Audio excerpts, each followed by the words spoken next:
ভাই আসসালামু আলাইকুম। ওয়ালাইকুম আসসালাম। ভাই ভালো আছেন? জি ভালো, আপনি ভালো? একটু কথা বলতাম আপনার সাথে, বলেন। বসবেন। ভাই আপনি যে উজু করলেন, জি উজু একটা গুরুত্বপূর্ণ ইবাদত। জি। নামাজ কবুল হওয়ার জন্য উজু হচ্ছে শর্ত। আমাদের উজু যদি সঠিকভাবে না হয় তাহলে নামাজটা হবে না ভাই। যে আপনি যে উজু করলেন আসলে উজুর তরিকাটা সেভাবে না। আমি কি আপনাকে সঠিক তরিকাটা একটু দেখিয়ে দিব? আচ্ছা, আচ্ছা ভাই, তাহলে আমি আপনার সঠিক তরিকাটা একটু দেখিয়ে দিই। প্রথমে আমরা উজু করার জন্য প্রথম যে কাজটা করব সেটা হচ্ছে প্রথমে আমরা দুই হাতের কবজি পর্যন্ত আলাদাভাবে তিনবার ধোব। তিনবার ধোয়া সুন্নত। এরকম যে প্রথমে আমি ডান হাতে পানি নিই, এই যে আমি এই পর্যন্ত একবার, যে দুইবার, তারপরে এই যে তিনবার। আমার ডান হাত ধোয়া হলো, এরপরে বাম হাত ধোবো আমি একবার, দুইবার, তিনবার। এবার ধোবো, তিনবার ধোয়া সুন্নত। এরপরে আমি যে কাজটা করব তারপর আমি কুলি করব। এভাবে আমি তিনবার কুলি করব, কিন্তু এর আগে আমি মেসওয়াক করে নেব। যদি মেসওয়াক না থাকে অন্তত দাঁত আমি হাত দ্বারাইও পরিষ্কার করে নেব। তবে মেসওয়াক করা নামাজের আগে সুন্নত। তারপর আমি আরেকবার,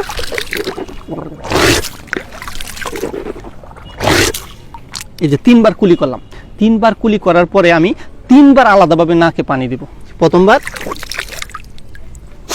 এই যে এরকম, এভাবে পানি দেওয়ার পরে এই যে দুই আঙ্গুল দ্বারা নাককে পরিষ্কার করবো, প্রতিবার নাক ঝাড়বো, তিনবারই নাক ঝাড়বো। প্রত্যেকটা কাজ তিনবার করে করা হচ্ছে সুন্নত।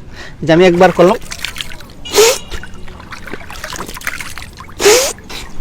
এরকম। তারপর যে কাজটা করব সেটা হচ্ছে আমি মুখমণ্ডল, সমস্ত মুখমণ্ডল ধৌত করব। ভাই অজুর মধ্যে 4টা ফরজ আছে।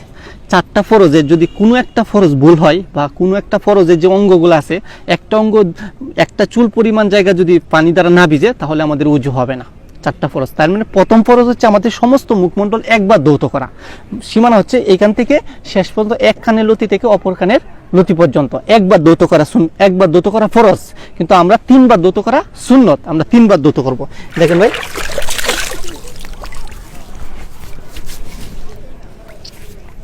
আর অজুর অঙ্গগুলা সবগুলা খুব ডলে ডলে ধৌত করা দরকার, যাতে ভিতরে আমাদের মানে পানিরা যাতে সব জায়গা চুলগুলা ভিজে।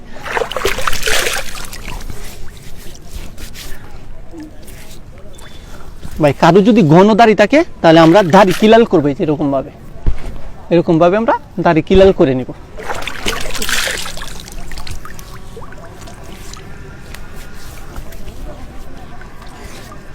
যদি মুখ ভিজতে পানি বেশি লাগে তাহলে তিনবারের বেশি আমরা পানি দিতে পারবো, কোনো সমস্যা নেই।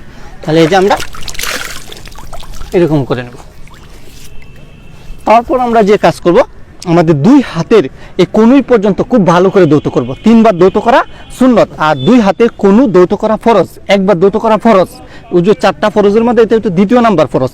তাহলে আমরা উজুরতে আমরা যখন হাত ধুবো তখন পানি এইভাবে নিব, এইভাবে দিব। অনেকে দেখা যায় যে এরকম করে ধুয়ে ফেলে, আসলে এইভাবে ধুলে হবে না, আমাদের এইভাবে পানি নিতে হবে, যে এইভাবে ধুইতে হবে। এই যে এখানে দেখেন ভাঁজ আছে, এই ভাঁজগুলো খুব ভালো করে পানি ঢুকাইতে হবে এখানে ভাঁজের মধ্যে, এই যে এরকম করতে হবে। তারপর আর সবসময় ডান দিক থেকে শুরু করতে হবে। আচ্ছা, পরে আমরা এটা যেভাবে ধৌত করব, যেভাবে নিব পানি, পরে এইভাবে দেব, যেভাবে নিব এভাবে। তাহলে আমাদের তিনবার ধৌত করা হয়ে গেল। তারপর আমরা মাথা মাসেহ করব। তা মাথা মাসেহ করা কিন্তু ফরজ, উঁচু 4টা ফরজের এটা তৃতীয় নাম্বার ফরজ। তাহলে মাথা মাসেহ আমরা কিভাবে করব? এই যে আমরা মাথা মাসেহ করার জন্য প্রথমে আমরা এরকম করব, হাতটাকে এরকম করে, এই যে এরকমভাবে নিব, এরকমভাবে নিব। নেওয়ার পরে তারপরে এই যে এইভাবে আমরা আনবো, সামনের দিক থেকে এরকমভাবে আনবো। আনার পরে এই যে এই দুই আঙ্গুল দ্বারা এই যে কানের, যে আমরা কানের লতিগুলো আমরা মাসেহ করবো এরকমভাবে। তারপরে এই বৃদ্ধাঙ্গুলি দ্বারা এরকম করব, করে তারপর আমরা ঘাড় মাসেহ করবো। ঘাড় মাসেহ করবো এরকমভাবে, ঘাড়কে টেনে একদম নিয়ে আসবো না গলা পর্যন্ত, শুধুমাত্র এরকম করব। তারপরে আমরা যদি হাত কিলাল করি তাহলে এরকমভাবে আমরা হাত কিলাল করব। তারপর আমরা চতুর্থ নম্বরে যে কাজ করব সেটা হচ্ছে আমরা পায়ের টাকনু পর্যন্ত খুব ভালো করে ধৌত করব। তাহলে পায়ের টাকনু পর্যন্ত ধৌত করাও কিন্তু ফরজ। আমরা তিনবারে যে এরকমভাবে পানি নিয়ে যে খুব ভালো করে আমরা ধৌত করব। তাহলে আমরা এটা বাম হাতে ধৌত করবো সবসময়, পা বাম হাতে ধৌত করবো, এরকমভাবে ধৌত করব। তারপর আমরা বাম পা এভাবে ধৌত করব, পায়ের তালুতে খুব ভালোভাবে পানি পৌঁছাবো এরকম। তারপর আমরা পায়ের আঙ্গুল কিলাল করবো, এই যে বাম হাতের এই আঙ্গুল দ্বারা এই যে এই দিক থেকে শুরু করব, যেরকমভাবে আমরা কিলাল করে নিব পায়ের আঙ্গুল।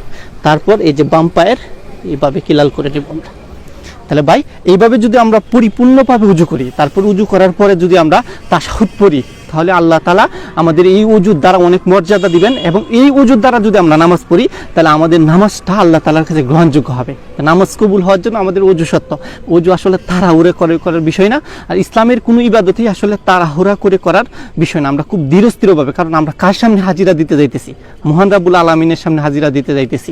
উনি কত সম্মানী, উনার সামনে আমরা হাজিরা দিতে যাইতেছি। অবশ্যই আমাদের উচিত খুব নিজেকে খুব সাফ করে, খুব সুন্দর করে, কুজু সহিত তার সামনে হাজির হওয়া। আমরা যদি দেখেন একটা বাহিরে কারো সামনে যদি যাই, মানে একজন বড় এমপি বা মন্ত্রীর সামনে যাই, তাহলে নিজেরা কত মানে পরিপাটি করি, কত সুন্দর করে গোসল করে সেজে গুজে যাই। তা আল্লাহর সামনেও যাবো ভাই, আমরা উজুরা সুন্দর করে করব। তা আশা করি আজকে থেকে এইভাবে সুন্দর করে উজু করার চেষ্টা করবেন। জি ভাই।